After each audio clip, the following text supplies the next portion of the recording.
Welcome back, gentlemen and ladies. You are tuned into another episode of Get Well Soon, the Red Pill content of Welly F, aka Moriarty. Today's episode is brought to you by the Transformed Wife. When I used to be on Twitter, I do remember seeing a couple of her posts from time to time. Never really followed her. A lot of times, I'm going to be honest with you, usually when traditional conservative women speak up or women that are aligned with the men's rights movement speak up, I kind of half-ass pay attention. I guess I just have a natural bias towards hearing what women have to say, but I have to admit that, at the end of the day, women are going to do what benefits them. And this particular tweet proves that.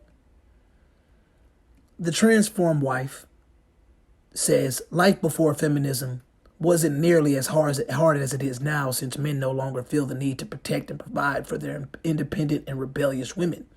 We have been left with double duty, and all that has resulted is weary bodies, broken relationships, and an unspeakable emptiness. As a single father, anytime I talk to my son, I always talk about ripple effects. I always tell him that you have to understand that when you throw a rock into a body of water, you're going to see a ripple. That one rock, aka decision, will have a ripple that comes with it. It's going to shake up the water in a certain direction.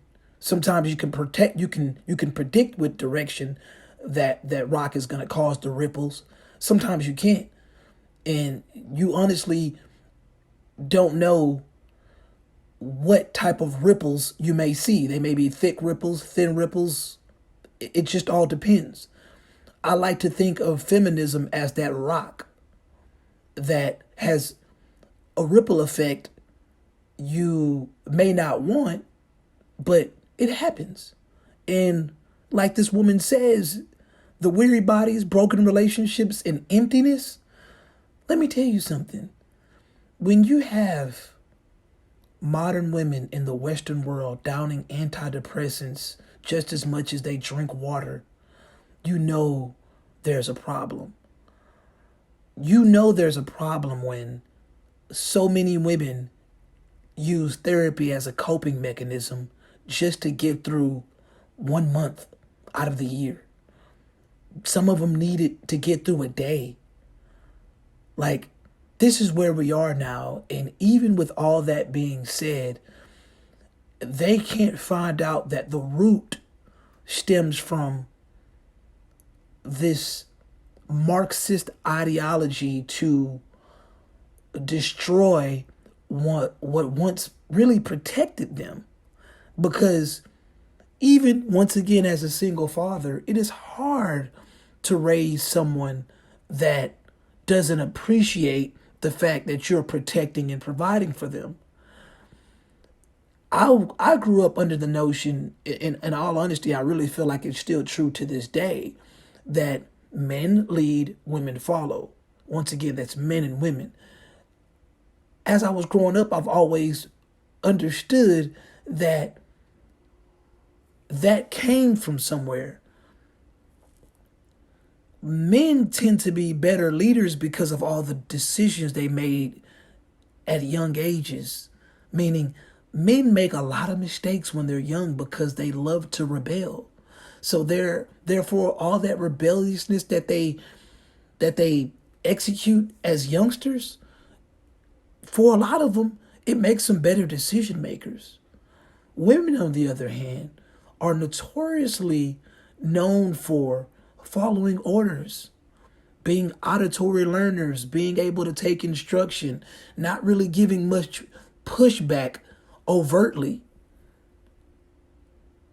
Now, since the gender lines are being blurred and everybody wants to be big badass, everybody wants to quote unquote be a man, so to speak, you have a lot more people dealing with life in a rebellious way. And there are consequences for that. Does that mean that women will eventually become better decision makers? I honestly believe that by the time they realize that their actions are the reasons they are where they are, it'll probably be too late. And I'll end on this note. And I'm sorry for the shortness of this video, but I've just, I feel like this tweet, in all honesty, does what it needs to. It says what it needs to say, and there's not much else I need to say, besides the fact that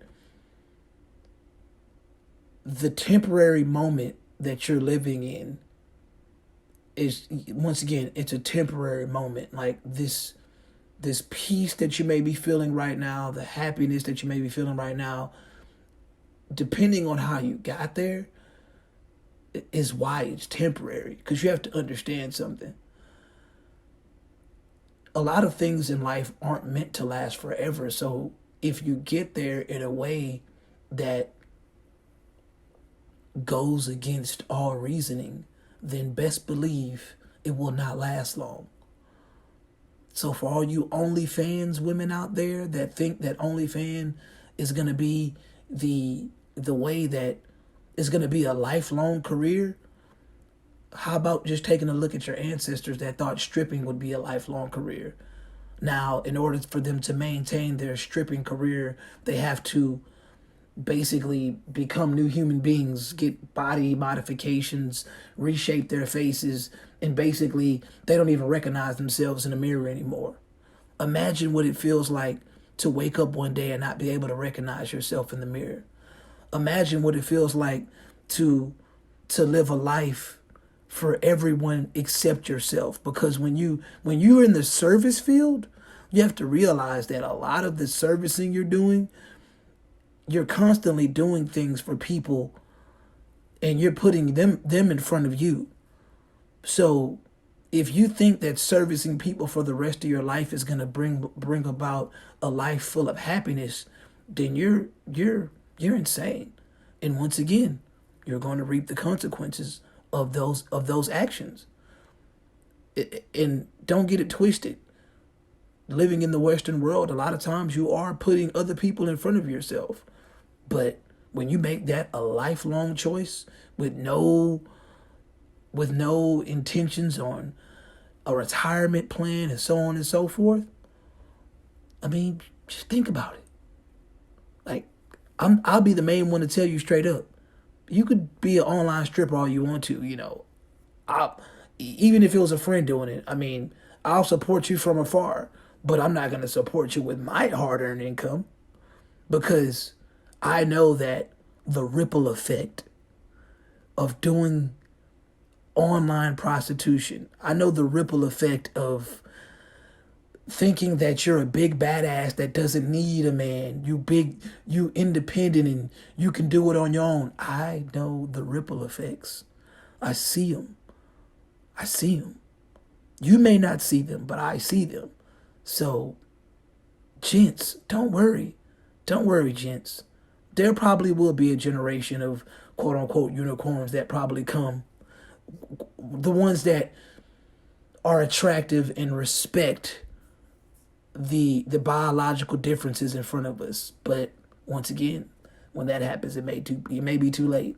Your penis may not even be able to get up anymore. You may be old and gray, so therefore you should just be fulfilling your purpose and putting yourself forward. Like, that's one of the things I do respect about the MGTOW movement. I mean, outside of the fact that there are some contradictory beliefs, that's life. Life is full of contradictions. But either way, focus on your purpose and accept women for who they are, because, I'm sorry, at this point, feminism has ruined them, and feminism has ruined the ones that are conscious about feminism and the ones that aren't. So, at the end of the day, what you reap is what you sow. And with that being said, until we meet again.